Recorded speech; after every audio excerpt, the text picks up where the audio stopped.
Wait, we're going. Hey everybody, welcome to the latest episode of the Magic Box Talk Show. We're here at the Dollar City store, also known as the Fun City store, which I got this great new shirt for. And if you want your own version of this wonderful shirt, they just got a whole shipment of them. And here, I'll model it and show you the cool art on it. And I think it really sums up what makes Santa Cruz a nice place to live. And so, yeah, the Dollar City store is here on Front Street in downtown Santa Cruz. We're across the street from the bus station over here, as you can see. And, oh boy, the Dollar City store, it truly is the fun city. It's a very fun place to be. And what a variety of different kinds of products you can get here. This is your one-stop shop for magnifying glasses, headlamps, hammers, beach umbrellas, staplers, calculators, thumbtacks, paper hole punches, glue, crayons, brass house numbers, like if you need to have your address number on the side of your house, beads, paint rollers, sink strainers, coil phone cords for people who still have landlines, kitchen knives, you can get your ice cream scoops here, also pizza cutters, wire whisks, fake flowers, canned foods, neckties. There's some nice neckties if you want to look snazzy. Toothbrushes, bandages, bundles of firewood, key rings, bookmarks, and that's really just scratching the surface of the sorts of things that you can get here at the Dollar City. The Dollar City is also your one-stop shop for the zombie apocalypse because of the small arsenal that's available in the back of knives, mostly. Some pretty fancy knives back there. You might want to go check that out if you're, into knives. Anyhow, so here we are. It's a sunny July day. The sun has finally gone down below the building over there, so it's the perfect time to do a talk show because we don't get it right in our eyes. And we have with us here tonight, we have our lovely co-host Denica DeFoy. Hello. Yay. Hi, everyone. That's Sandra_D on Twitter. Yep, and Denica runs an active Twitter feed, and so I would recommend that everybody go look at that right now. Go look at it right now. And then we also have right here another person who has a prominent presence on the internet, Mr. Arlen Grossman. Yay! Thanks for coming, Arlen. And now, Arlen, people can read your writing at your blog, which is the Big Picture Report. .com.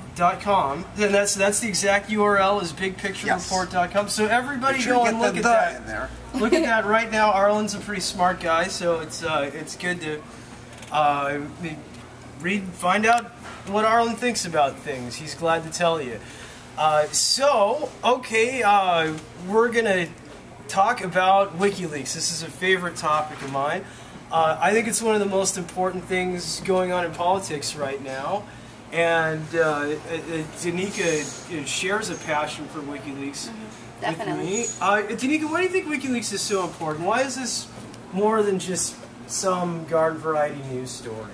Well, I think Wikileaks, first of all, we're in a changing time, and it's kind of hard for us to see it maybe from being inside it, but we're going into a solely, I think, internet generation. And I feel that Julian Assange and the Wikileaks people are basically our journalists and kind of our heroes, because you think about how it ties into Bradley Manning. He's basically exposing our own war crimes, and I specialized in this for years. I've been harassed for talking about it. And it's really kind of sad that a lot of people don't seem to get how important this is, because it ties into individual freedom, press freedom, torture, the military-industrial complex, and so many other things that it should be really something that everyone that's interested in politics is, I think, educated on. Absolutely. I think, one thing that makes Wikileaks really important is the idea that there's really a power struggle going on over access to information.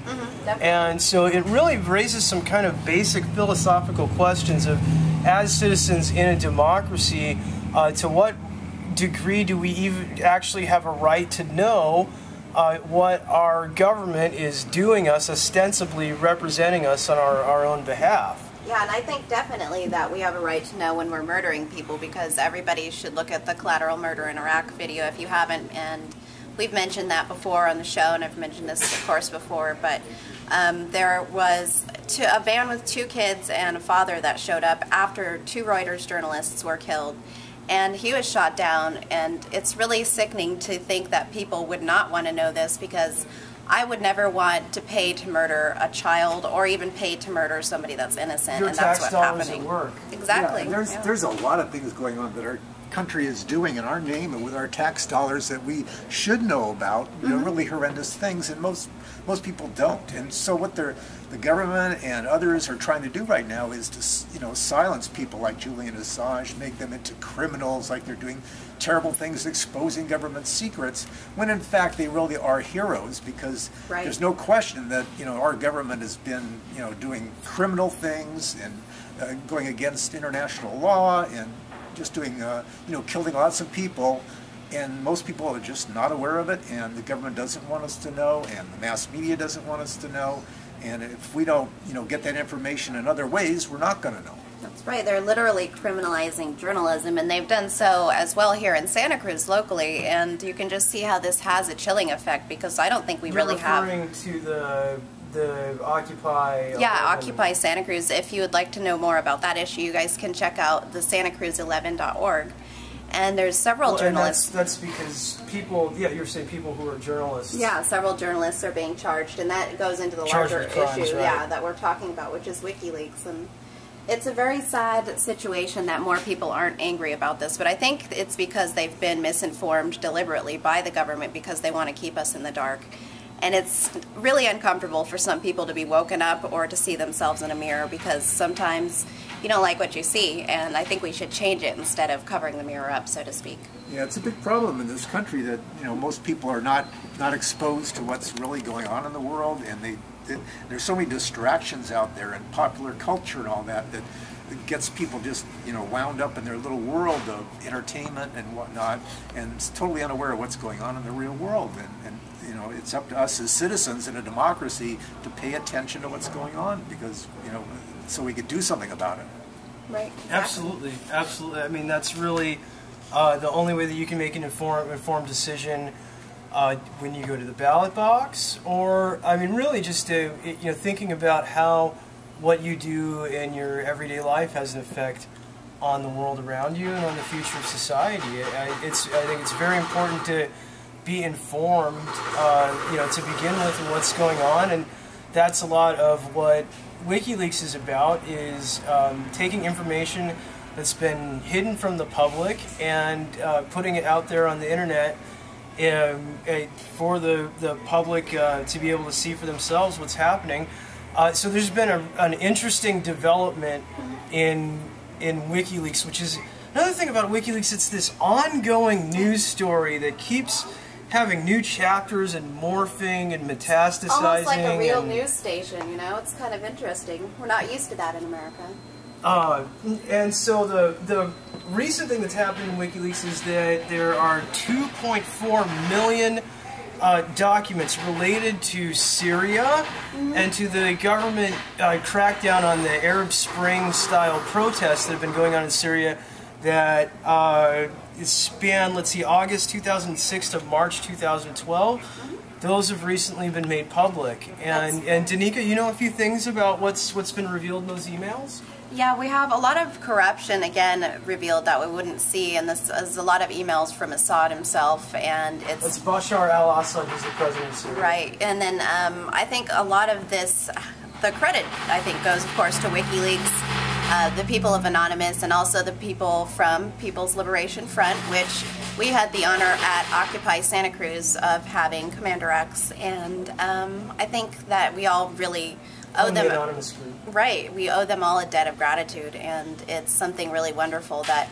they've done this for all of us. So you're referring to, in this case, correct me if I'm wrong, is it that Anonymous was involved in getting a hold of the emails through some sort of computer hackerism? Correct. Yeah, there was actually I guess it's a press release from the People's Liberation Front stating that they had worked with other members of Anonymous and the WikiLeaks people to get everybody this information.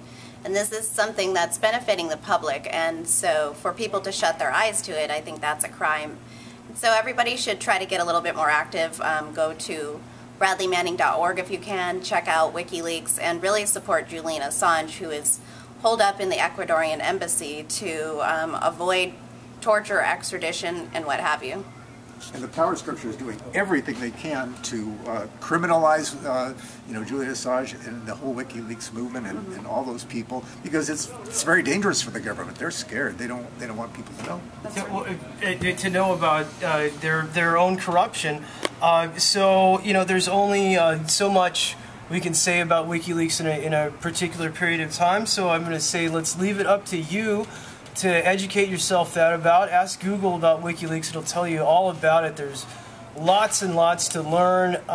Information that's in the leaks that have been revealed that hasn't even been sifted through yet, that you might discover something new yourself if you take it upon yourself to do the research. And just one last thing to give you an example of the kinds of things that have come out because of WikiLeaks. In the case of Syria, there's a public relations firm called Brown Lloyd James, and they were involved in taking the Bashar al-Assad, the image of the dictatorship, and trying to kind of prettify it for the media. An example was there was an article in Vogue magazine where Asma Assad, who is the dictator's wife, was referred to as the freshest and most magnetic of first ladies, and and this is in the context of people being gunned down in the streets at demonstrations for expressing what in the United States would be considered to be a right of free speech. So that does it for WikiLeaks for now, and hey, thanks for watching the Magic Box Talk Show.